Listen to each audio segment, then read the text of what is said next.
Hello student, welcome to Wintop classes. और इस video में हम लोग देखने वाले हैं प्राकृतिक संरचना एवं अपवाह तंत्र का चौथा पार्ट। ठीक है, part one, part two, part three, इस तरह के इस लेसन को मैंने चार पार्ट में क्या किया, डिवाइड किया है। तो आप पहले क्या करेंगे, उन तीन पार्ट को देखेंगे, बाद में इसको देखेंगे। ठीक है, तो इसमें हम लोग पढ़ने वाले हैं भारत का अपवाह तंत्र। ठीक है, इसके पहले हमने क्या देखा था, भारत ब्राजील का अपवाह तंत्र। ब्राजील के अपवाह तंत्र के बारे में हमने देख लिया है। अब देखेंगे भारत का अपवाह तंत्र। तो भारत के अपवाह तंत्र के बारे में देखने के लिए पहले सबसे पहले मानचित्र जो है, वो मानचित्र को हम लोग एकदम अच्छे से समझ लेते हैं। तो भारत के अपवाह तंत्र को दो भाग में बांटा गया है। एक तो हिमालय से निकलने वाली नदियां, ठीक है, पहला क्या है हिमालय से निकलने वाली नदियां, दूसरा क्या है प्रायद्वीपीय नदियां।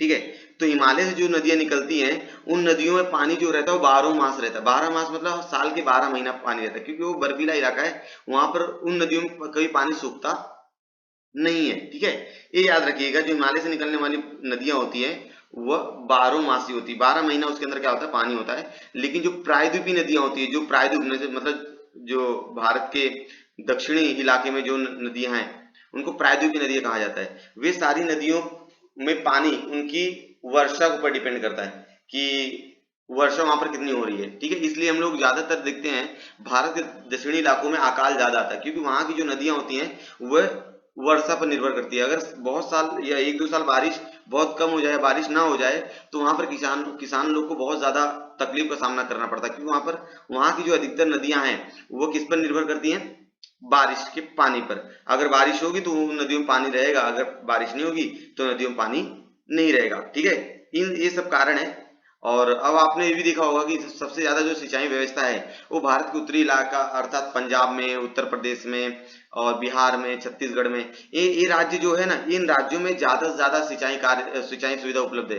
क्यों, यहाँ पर जो नदियां आती है वे ज्यादातर नदियां, या बोल दिया जाए कि पूरी की पूरी नदियां वे हिमालयी नदियां होती है, मतलब हिमालय से निकली हुई नदियां होती है। और आपको मैंने पहले बता दिया कि हिमालय से निकली हुई नदियों में कभी पानी सूखता नहीं है। ठीक है, तो यहाँ पर श्लोक है, सिंधु है, चिनाब है, रावी है, व्यास है। तो ये बहुत सारी नदियां हम लोग देख रहे हैं, जो गंगा मतलब हिमालय से निकली हुई है। ऐसा कहा जाता है जो हिमालयी नदियां हैं ये बहुत ज्यादा पुरानी है, मतलब हिमालय बनने से पहले ये नदियां वहां पर थी। ठीक है, ऐसा कहा जाता है कि हिमालयी नदियां हिमालय से पुरानी नदियां हैं। तो यहाँ पर एक दो बच्चों, यहाँ पर मानसरोवर देख लो। मानसरोवर के अगर पूर्व में जाएंगे तो एक त्यांगपो नाम की नदी है। ठीक है, ये मानसरोवर से निकला हुआ, मानसरोवर एक झील का नाम है। ठीक है, भारत के उत्तर में मानसरोवर एक झील का नाम है, वहां पर देखेंगे उत्तराखंड के ऊपर। तो वहां से त्यांगपो नाम का नदी निकला हुआ है। ये त्यांगपो जब चीन में रहता है, चीन मतलब तिब्बत में, चीन के तिब्बत जगह पर रहता है, तो उसका नाम त्यांगपो हो जाता है। फिर उसके बाद जैसे ही वो हमारे भारत में एंटर करता है, मतलब पूर्व भारत में जैसे ही प्रवेश करता है, मतलब असम में आता है, तो उसका नाम दिहांग और बाद में उसका नाम ब्रह्मपुत्र हो जाता है। और ये ब्रह्मपुत्र अंत में बांग्लादेश में जाती है। कहाँ जाती है बच्चों, बांग्लादेश में। ठीक है, याद है ना, बांग्लादेश में जाती है। तो बांग्लादेश में जाने के बाद ये कहाँ चली जाती है, अरब सागर में जाके मिल जाएगी। ये याद रखिएगा। फिर अगर वही बात करें कि मानसरोवर से दूसरी नदी निकली गई सिंधु, इस सिंधु नदी का उद्गम जो है मानसरोवर से हुआ है। ठीक है, कभी कभी क्वेश्चन आपसे पूछा जाएगा कि सिंधु नदी का उद्गम कहाँ से हुआ है, तो आपको बताने आना चाहिए कि सिंधु नदी का जो उद्गम हुआ है वो मानसरोवर नाम की झील है, वहां से हुआ है। तो देखो उत्तर की तरफ सिंधु नदी जा रही है, आपको तीर दिख रहा होगा। सिंधु को कभी कभी विंदस भी कहा जाता है। ठीक है, कभी कभी बहुत लोग इसको विंदस नदी भी कहते हैं। तो इतना मत ध्यान दीजिएगा, ये याद रखना बस, सिंधु नदी। फिर यहाँ पर इसका, फिर ये सिंधु नदी कहाँ चली जाती है, इधर पाकिस्तान में, पाकिस्तान से होते हुए वो अरब सागर में जाके मिल जाती है। ये सिंधु नदी के बारे में बता दी मैंने। और सिंधु की बहुत सारी सहायक नदियां, स्टूडेंट, बहुत सारी सहायक नदियां हैं। पांच है, फेमस पांच नदियां हैं। अगर किसी ने पूछा कि सिंधु की सहायक नदियों के नाम बताओ, और ये क्वेश्चन बहुत ज्यादा पूछा जाता है बच्चों कि सिंधु की पांच सहायक नदियों के नाम बताओ, तो उसका नाम है बच्चों, यहाँ पर देखो लिखा है, सिंधु, चिनाब, रावी, सतलज और व्यास। सिंधु, रावी, चिनाब, सतलज और व्यास, ये क्या है, सिंधु की पांच सहायक नदियां हैं। अब बच्चों इन नामों को याद करने के लिए शॉर्टकट है कि JCRBS, जे फोर क्या हो जाएगा बच्चों, झेलम। ठीक है, और सी फोर क्या हो जाएगा, चिनाब। और R4 रावी। और B4 ब्यास। और S4 सतलज। ऐसे करके पांच सहायक नदियां किसकी, सिंधु की। ठीक है बच्चों, ये याद रखना।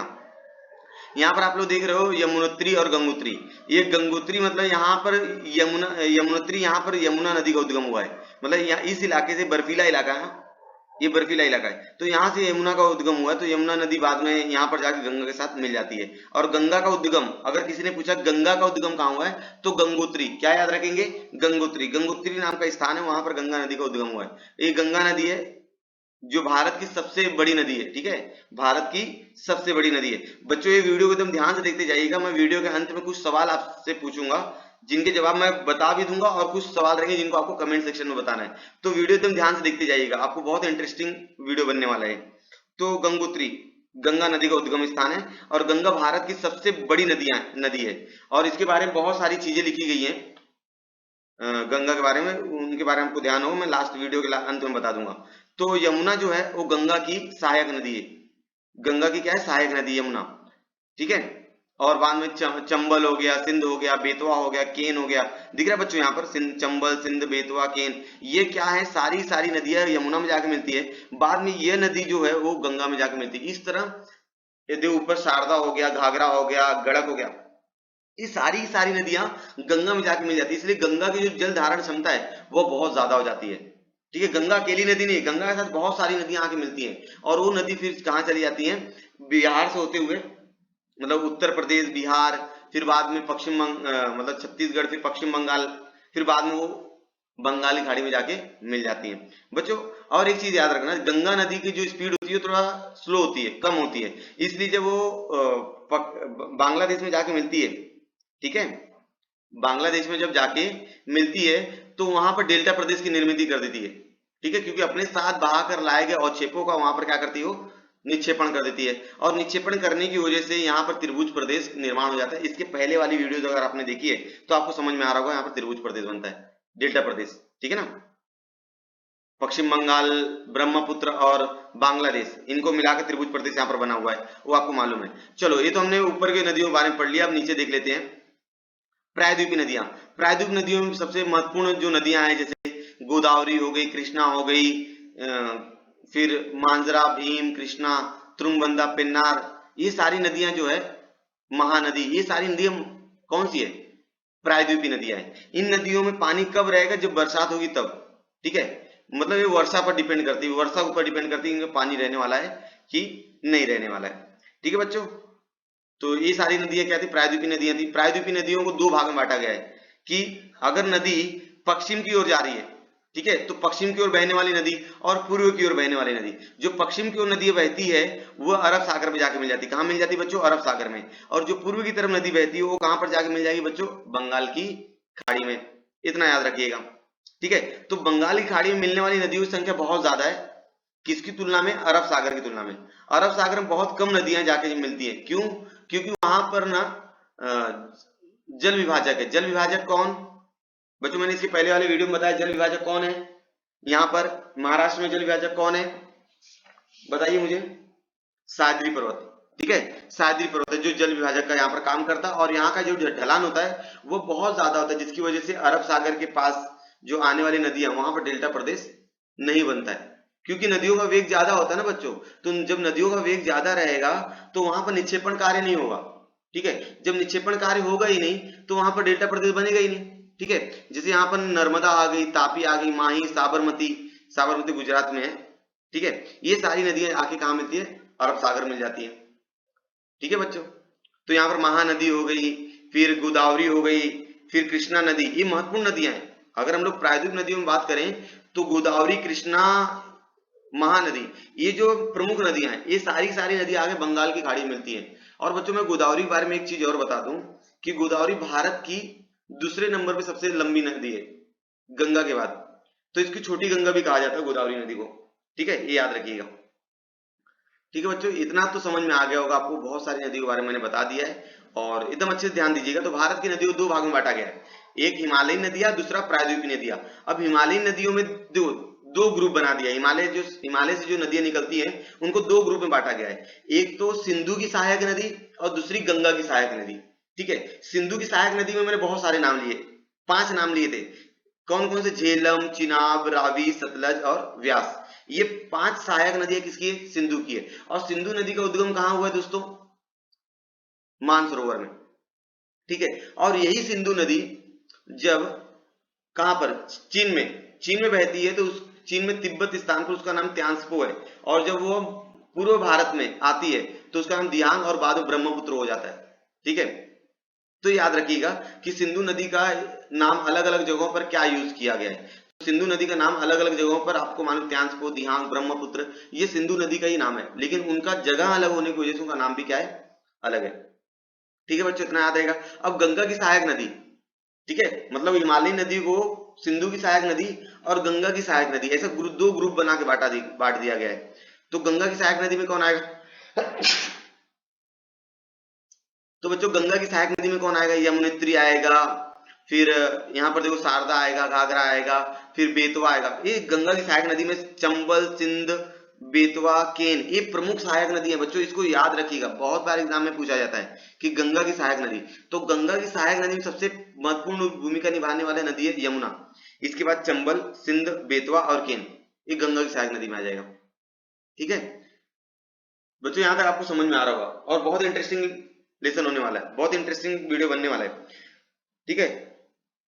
फिर अरब सागर में मिलने वाली नदियां, फिर बंगाल की खाड़ी में मिलने वाली नदियां, ये सारे चीज हम लोग इस वीडियो में देखने वाले हैं। चलो स्टार्ट कर लें। चलो, भारत अपोहा तंत्र, उद्गम क्षेत्र के आधार पर भारत की नदियों को हिमालय और प्रायद्वीपीय नदियों में विभाजित किया है। सही बात है, उद्गम के स्थान पर, उद्गम मतलब उसका जन्म जहां पर हुआ है, उस नदी का जन्म जहां पर हुआ उसको बोलते हैं उद्गम स्थान। तो अगर उस नदी का जन्म हिमालय में हुआ है तो उसको हिमालयी नदी कहेंगे, ठीक है। अगर उस नदी का उद्गम प्रायद्वीप में हुआ है, मतलब भारत के दक्षिणी इलाके में हुआ है, उसको प्रायद्वीपीय नदियां कहेंगे, ठीक है। इस प्रकार भारत के अपोहा तंत्र को दो भाग में बांटा गया है, हिमालयी नदियां, प्रायद्वीपीय नदियां। अगर आपके पास कॉपी होगा तो आप लिखते जाइएगा, ठीक है। आगे हिमालयी नदियां, अब देखते हैं हिमालयी नदियां क्या होती है, मतलब कौन कौन सी नदियां जो हिमालय से निकलती हैं।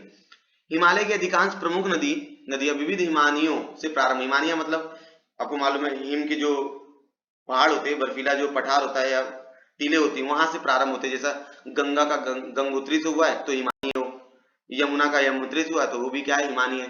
तो बहुत अधिकतर जो नदियां हैं हिमालय की, उनकी जो निर्मित वो हिमानी से हुई है। इसलिए उनमें ग्रीष्म काल में जल वृत्त निर्वहन होता है, इसलिए गर्मी में भी उसके अंदर पानी भरा होता है। क्यों? क्योंकि जब गर्मी होती है तो सूर्य प्रकाश की वजह से जो बर्फ है वह पिघलता है। बच्चों ध्यान समझते जाइएगा, गर्मी के टाइम में जो सूर्य प्रकाश की वजह से जो बर्फ है वो पिघलता है, और इस वजह से उन नदियों में कभी पानी की जो मात्रा वो कम नहीं होती है, ठीक है, 12 मास उसके अंदर पानी रहता है। वर्षा काल में बाढ़ आती है, जाहिर सी बात है, तो बर्फ का पानी भी है और वर्षा काल में उसमें क्या आती है, बाढ़ आ जाती है। और यही बात करें प्रायद्वीपीय नदियों में, तो प्रायद्वीपीय नदियों में जल्दी बाढ़ आती नहीं है, ठीक है। तो हिमालयी नदियों में बाढ़ आ सकती है, लेकिन प्रायद्वीपीय नदियों में बाढ़ बहुत कम चांसेस से आती है। ये 12 मासी नदियां, 12 महीने पानी रहता है। इस समूह में सिंधु की एवं उसकी सहायक नदियां, गंगा और उसकी सहायक नदियां, मैंने बताया था कि सिंधु और उसकी सहायक नदी और गंगा और उसकी सहायक नदी, इस तरह से दो भाग में बांटा गया है। सिंधु और उसकी सहायक नदी को मैंने नाम बताया था, चिनाब, रावी, सतलज, झेलम और व्यास, ये 5 नदियां हैं, ठीक है बच्चों। अब देख ले सिंधु की सहायक नदी। सिंधु एवं उसकी सहायक नदियां झेलम, चिनाब, रावी, ब्यास, यहाँ पर बच्चों एक नाम और आएगा सतलज, लिखा नहीं है, ठीक है, सतलज लिख दिया। पश्चिम हिमालय से अर्थात जम्मू और कश्मीर से राज्य से बहती है और एक दूसरे को काफी समांतर होती है, एक दूसरे के साथ जाती है। ये पांचों नदियां एक दूसरे का।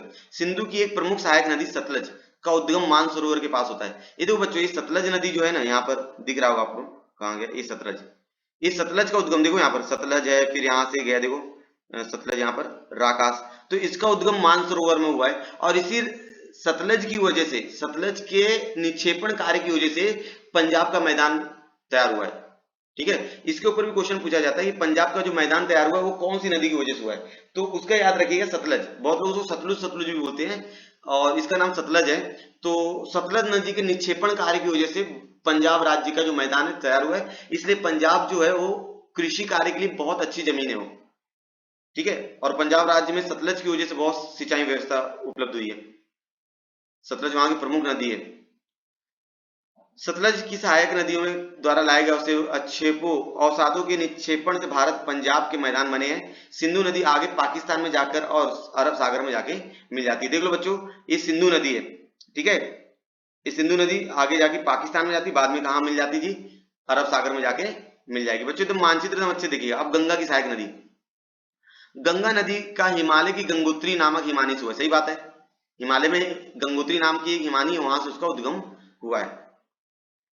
हिमालय पार कर मैदानों में प्रवेश करने पर वह पूर्व की ओर बहने लग जाती है, क्योंकि पूर्व की ओर ढलान ज्यादा है। मैंने इसके पहले वाली वीडियो में बताया, भारत के पूर्वी इलाकों में ढलान ज्यादा है, किसकी तुलना में, पश्चिमी तुलना में, क्योंकि यहाँ पर बहुत सारे पठार आ जाते हैं, ठीक है, सह्याद्री पर्वत आ जाते हैं, जिसकी वजह ढलान इस साइड बहुत ज्यादा हो जाती है। इसलिए गंगा नदी गंगोत्री से निकलकर उसका ढलान जो पूर्वी ओर है, और ये अलग अलग राज्यों से निकलकर बांग्लादेश में जाती है, और बांग्लादेश के बाद में वो कहाँ चली जाती है, बंगाल की खाड़ी में। पूर्व की ओर हिमालय में उद्गम पाने वाली गंगा की सहायक नदी इसी तरह बहती है। गंगा की एक प्रमुख सहायक नदी यमुना का उद्गम यमुनोत्री से हुआ है, सही बात है। गंगा की मैंने सहायक नदी के नाम बताए थे, यमुनोत्री, उसका उद्गम कहाँ, यमुना, यमुना का उद्गम कहाँ से हुआ बच्चों, यमुनोत्री से हुआ है। गंगा की एक और बड़ी सहायक नदी हिमालय के उत्तरी भाग में बहती है, हिमालय के उत्तरी भाग में बहती है, हिमालय के पार कर भारत की सीमा में प्रवेश करती है। जब ये हिमालय से बहती है तो इसको त्यांस्पो नाम दिया जाता है। देखो गंगा की एक और सहायक नदी है, ठीक है, देखो यहाँ पर गंगा की एक और सहायक नदी, जब वो चीन में रहती है तो उसका नाम त्यांस्पो है, बाद में दिहांग और बाद में ब्रह्मपुत्र हो जाता है, ठीक है, ये भी गंगा की सहायक नदी है। चलिए अब आगे, अच्छा इतना समझा। पूर्व की ओर बहने वाली नदी को ब्रह्मपुत्र कहते हैं, बाद में वो पूर्व की तरफ आती है असम में, उसका नाम क्या हो जाता है, वहां पर ब्रह्मपुत्र हो जाता है। गंगा में अनेक सहायक नदियां आकर समय समय पर मिलती है। गंगा में बहुत सारी सहायक नदी आकर टाइम टू टाइम उस पर क्या आती है, मिलती जाती है। जैसे मैंने यहाँ पर बताया, चंबल, सिंध, बेतवा, केन, सोन, ठीक है, और यमुना, ये सारी नदियां आकर वहां पर मिल जाती है, तो ये गंगा की सहायक नदी है। ब्रह्मपुत्र बांग्लादेश में गंगा में मिलती है। फिर ब्रह्मपुत्र जो है वह दिहांग से होते हुए, मतलब पूर्व पूर्व भारत से होते हुए वो बांग्लादेश में आती है, फिर गंगा से वो क्या होती है, मिल जाती है, और वहां पर त्रिभुज प्रदेश बनता है, क्योंकि गंगा नदी का जो वेग है वो कम होने की वजह से वहां पर निक्षेपण कार्य ज्यादा होता है।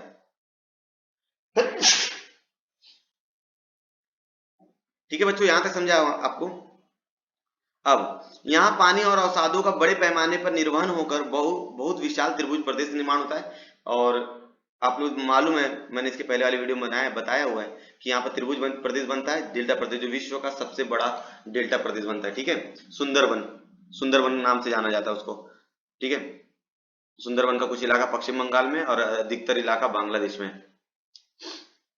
आगे, प्रायद्वीप नदियों में कुछ नदियां गंगा के मैदानों में आकर मिलती है। उनमें प्रमुख नदी चंबल, केन, बेतवा और सोन, ये बहुत ज्यादा इंपॉर्टेंट है। अभी गंगा की बहुत सारी सहायक नदियां हैं, लेकिन ऐसी कौन सी नदियां हैं जो प्रायद्वीप में है, ठीक है, प्रायद्वीप में, लेकिन वो किससे मिल जाती है, गंगा से।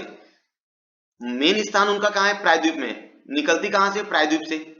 देखिए यहाँ पर प्रायद्वीप से निकलती है, लेकिन जाके कहां मिल जाती है, गंगा से मिल जाती है। तो ये याद रखिएगा, चंबल, सिंध, बेतवा, केन, ये प्रायद्वीप से निकलने वाली नदियां हैं जो गंगा में जाके मिलती है। एक सवाल पूछा जाता है, द्वीपकल्पिक नदियां, ठीक है, द्वीपकल्पिक मतलब प्रायद्वीपी नदियां, द्वीपकल्पित मतलब प्रायद्वीपी नदी कहा जाता है। प्रायद्वीपी नदियों का पश्चिम और पूर्व की ओर बहने वाली नदियों में विभाजन किया गया है। मतलब ये प्रायद्वीप से जो नदियां निकलेंगी उनका दो भाग में विभाजन किया गया है। एक पश्चिम की तरफ, मतलब अरब सागर में जाके मिलेगी, और एक पूर्व की तरफ जो बंगाल की खाड़ी में जाके मिलेगी। बच्चों मैंने स्टार्टिंग में बताया था, बंगाल की खाड़ी में मिलने वाली नदियों की संख्या बहुत ज्यादा है, किसकी तुलना में, अरब सागर में मिलने वाली नदियों की तुलना में, ठीक है, याद रखना। आगे, प्रायद्वीप के पश्चिम भाग में पश्चिमी घाट एक महत्वपूर्ण जल विभाजक है। सह्याद्री पर्वत है ना पश्चिमी घाट में, वो क्या है, जल विभाजक का काम करता है। प्रायद्वीपीय नदियों का निर्वहन वर्षा पर निर्भर होता है। कहां, किस पर निर्भर होता है, वर्षा पर। वर्षा होगी तो उसके अंदर पानी रहेगा, वर्षा नहीं होगी तो पानी नहीं रहेगा, और वहां पर बाढ़ आने के जो चांसेस होते हैं वो बहुत कम होते हैं। इसलिए नदियों की घाटियों में आमतौर पर बाढ़ का खतरा नहीं होता है। यह नदियां मौसमी होती है। मौसमी मतलब बारिश के मौसम में पानी रहेगा, और बारिश जाने के बाद 7-8 महीने, 5-6 महीने बारिश रहेंगे, फिर गर्मी का सीजन आएगा तो पानी क्या हो जाता है उसके अंदर, कम होता है, इसलिए इसको मौसमी नदियां कहा जाता है। मौसम पर निर्भर करती है। पश्चिमी घाट मतलब जो नदियां अरब सागर में जाकर मिलती हैं। पश्चिमी घाट और अरब सागर के बीच होने वाली नदियों की लंबाई कम होती है। सही बात है, वहां की जो नदियों की लंबाई होती है वो बहुत कम होती है, उनको ज्यादा दूरी नहीं तय करनी पड़ती है। ठीक है, वो ज्यादा दूरी तय करके नहीं आते, इसलिए उनकी गति जो होती है बहुत ज्यादा होती है। बच्चों याद रखना, जो पश्चिमी घाट की नदियां आती हैं उनकी लंबाई कम होती है, ठीक है, और लंबाई कम होने की वजह से उनकी नदियों की गति बहुत ज्यादा होती है, इसलिए अरब सागर के पास कोई भी डेल्टा प्रदेश नहीं तैयार होता है। ठीक है, आगे केरल, कर्नाटक, महाराष्ट्र, दक्षिण गुजरात के तटीय प्रदेशों में समानता है। उत्तर गुजरात के खंबात की खाड़ी को मिलने वाली अनेक नदियां, इनमें तापी, नर्मदा, माही, साबरमती का समावेश है। तो ये याद रखिएगा कि गुजरात की खंबात की खाड़ी में मिलने वाली 4 नदियां कौन सी है, खंबात की खाड़ी में जाके मिलती है जो, तापी, नर्मदा, माही और साबरमती। देख लो आप लोग यहाँ पर जाके, देखो तापी, नर्मदा, माही और साबरमती, ठीक है बच्चों, यहाँ पर 4 नदी है, तापी, नर्मदा, माही और साबरमती। और यहाँ पर है बच्चों, यहाँ पर गुजरात के उत्तर इलाके में यहीं पर है आपका खंबात की खाड़ी, वहां पर जाके 4 नदियां मिल जाती है। ये याद रखना बच्चों, बहुत पूछा जाता है एग्जाम में। ये एक्चुअली ये वीडियो जो है ना बहुत ज्यादा नॉलेजेबल है, तो इसको एकदम अच्छे से दिखते जाइएगा। तापी और नर्मदा भ्रंश घाटी से बहती है, माही नदी पूर्वोत्तर दक्षिण पश्चिम दिशा में बहती है, तो वहीं अरावली के दक्षिण भाग से निकलने वाली साबरमती उत्तर दक्षिण दिशा में बहती है। जाके देख लीजिए आप लोग मैप में कि इनकी दिशा क्या है। जैसे साबरमती पहले उत्तर से दक्षिण में आती है, मतलब ऊपर है फिर नीचे की ओर आ रही है। देखो साबरमती, देखो साबरमती उत्तर से दक्षिण की दिशा में आ रही है। माही भी क्या हो रही है, उत्तर से दक्षिण की दिशा में आ रही है। उत्तर से पहले पूर्व में जाती है, फिर बाद में क्या होती है, दक्षिण में आ जाती है। नर्मदा पश्चिम की तरफ आ रही है। ठीक है, इस तरह से वो नदियों का मतलब बताया गया है कौन सी नदी कहां से आती है। ठीक है, यहां तक। साथ ही अरब सागर में मिलने वाली अरावली पश्चिमी ढाल से निकलने वाली नदी लूनी। बच्चों ये लूनी के बारे में ना बहुत जानकारी मिल सकती है आप लोग को। लूनी है मतलब राजस्थान की प्रमुख नदी है। ठीक है, लूनी राजस्थान की प्रमुख नदी है, एकमात्र नदी है जो राजस्थान को बहुत ज्यादा जल की आपूर्ति करवाती है, लूनी नदी। इसके बारे में आप लोग बहुत ज्यादा पता लगा सकते हो, और मुझे बता दीजिए कमेंट सेक्शन में आप लोग को अगर इसके बारे में और ज्यादा मालूम होगा तो। ठीक है, लूनी नदी मतलब कौन से राजस्थान में कौन से जिले से कौन से जिले तक बहती है, ठीक है, उसका अंतिम छोर क्या है वो भी बता दीजिएगा मुझे। यह नदी अरब सागर के कक्ष खाड़ी में मिलती है, बाद में वो जा कहाँ मिल जाएगी, अरब सागर में। ठीक है, जो पश्चिमी घाट की नदियां रहेंगी सारी सारी नदी कहां पर जाके मिल जाएंगी, अरब सागर के कक्ष की खाड़ी में जाके मिलती है। अब देखते हैं बंगाल की खाड़ी में मिलने वाली नदियां। बच्चों क्या देखना है, बंगाल की खाड़ी। अब देखिए ना, प्रायद्वीपी नदियां देख रहे हैं, प्रायद्वीपी नदियों को एक बार मैंने बांटा कि भाई अरब सागर में कौन सी नदियां जाके मिलती हैं, और अब देख रहे हैं कि बंगाल खाड़ी में कौन सी नदियां जाके मिलती है। तो मैंने ऊपर बता दी गंगा नदी जो है इतनी बड़ी नदी, वो भी जाके बंगाल खाड़ी में मिलती है।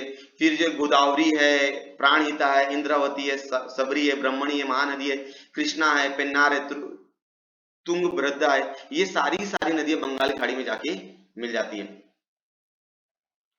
प्रायद्वीपीय की अधिकांश भाग बंगाल की खाड़ी में जलोत्सर्जन क्षेत्र है, मतलब प्रायद्वीप की जो अधिकांश नदियां हैं वह अपना पूरा का पूरा जल, अधिकांश नदियों का जो जल है वो बंगाल की खाड़ी में जाके मिलता है। इसमें गंगा के अलावा महानदी, गंगा नदी तो मिलाती है पानी, ठीक है, उसमें तो कोई राय नहीं है, लेकिन उसके साथ साथ महानदी, कृष्णा, गोदावरी, कावेरी, ये प्रमुख नदियां हैं पानी के हिसाब से। ये सभी की सभी नदियां बंगाल की खाड़ी में जाके मिल जाती हैं, समझो बच्चों। गोदावरी, कृष्णा, कावेरी, इन तीनों नदियों का उद्गम पश्चिमी घाट की पूर्वी ढलान पर हुआ है। इनका उद्गम पश्चिमी घाट पर हुआ है। ठीक है, बहुत इंटरेस्टिंग बात है कि ये तीनों नदियां हैं, जैसे गोदावरी हो गई, तापी हो गई, नहीं गोदावरी हो गई, ये भीमा हो गई, इनका पश्चिमी घाट पर हुआ, लेकिन ये बहते हुए कहां पर आ जाती है, पूर्वी इलाके में आती है और बंगाली खाड़ी में जाके मिल जाती है। क्यों आती मालूम है, मेन रीजन उसका यही है कि वहां पर सह्याद्री पर्वत आता है, सह्याद्री पर्वत उसको जल विभाजक का काम करता है, इसलिए वो पश्चिम में न जाकर, मतलब गोदावरी नदी पश्चिम में न जाकर पूर्व की तरफ आ जाती है। इस तरह का भी क्वेश्चन पूछा जा सकता है कि गोदावरी नदी पश्चिम पूर्व की तरफ ही क्यों जाती है, क्योंकि बीच में क्या सह्याद्री पर्वत आ गया ना, और वो जल विभाजक की भूमिका निभा रहा है, तो गोदावरी नदी को पश्चिम की तरफ जाने ही नहीं देगा, इसलिए गोदावरी नदी पूर्व की तरफ चली जाती है। गोदावरी जल ग्रहण के क्षेत्र में दृष्टि से भारत की दूसरे क्रमांक पर आती है। अगर पानी की मात्रा देखा तो गोदावरी गंगा के बाद कोई नदी है तो है गोदावरी जल ग्रहण के मामले में। कृष्णा नदी का मैदान गोदावरी के दक्षिण में है। भीमा एवं तुंगभद्रा कृष्णा की प्रमुख नदियां हैं। तो कृष्णा की सहायक नदी कौन कौन सी है, भीमा और तुंगभद्रा। देख लेते हम लोग कृष्णा की सहायक नदी। तो कृष्णा है, यहाँ पर कृष्णा है, तो तुंगभद्रा और भीमा। देखो भीमा यहां से आई, कृष्णा मिल गई, तुंगभद्रा यहां से आई, कृष्णा मिल गई। दिख रहा है बच्चों आप लोगों को? देखो यहां से भीमा आई कृष्णगंगा में, कृष्ण नदी में, और तुंगभद्रा में कृष्णा में। तो कृष्णा नदी की जो प्रमुख सहायक नदी है भीमा और तुंगभद्रा है। ठीक है। कावेरी नदी कर्नाटक और तमिलनाडु राज्यों से बहती है। यह नदी बहुत पहले से ही सिंचाई के लिए उपयोग की लाई जाती है। कावेरी नदी जो कर्नाटक और तमिलनाडु राज्यों से बहती है, और तमिलनाडु और कर्नाटक में कावेरी नदी की पानी का उपयोग करके वहां पर सिंचाई कार्य किया जाता है। तो स्टूडेंट यहाँ पर देखो, आप लोग किताब में बहुत सारा चीज दिया गया है, यहाँ से पढ़ लीजिएगा, मैं ये पढ़ा देता हूँ। चोल राजाओं ने ईसवी सन दूसरी शताब्दी, आज हम लोग 21वीं शताब्दी में, आज से 1900 साल पहले, ठीक है, सोचो 1900 साल पहले कावेरी नदी पर तिरुचिल्लापल्ली के पास बांध का निर्माण करवाया था।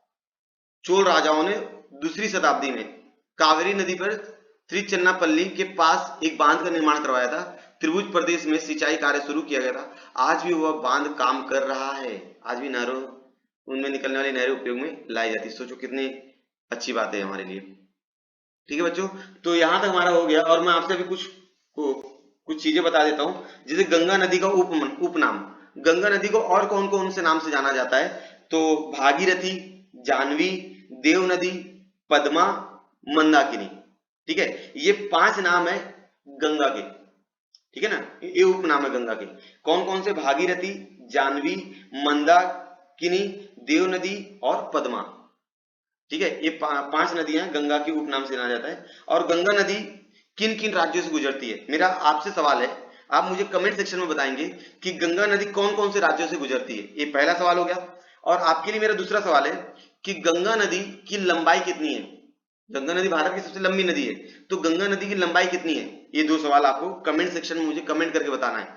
ठीक है, और एक चीज मैं और बता दूं, गंगा पर 3 बांध बनाए गए हैं जो भारत की अर्थव्यवस्था को चलाने में बहुत मदद करती है।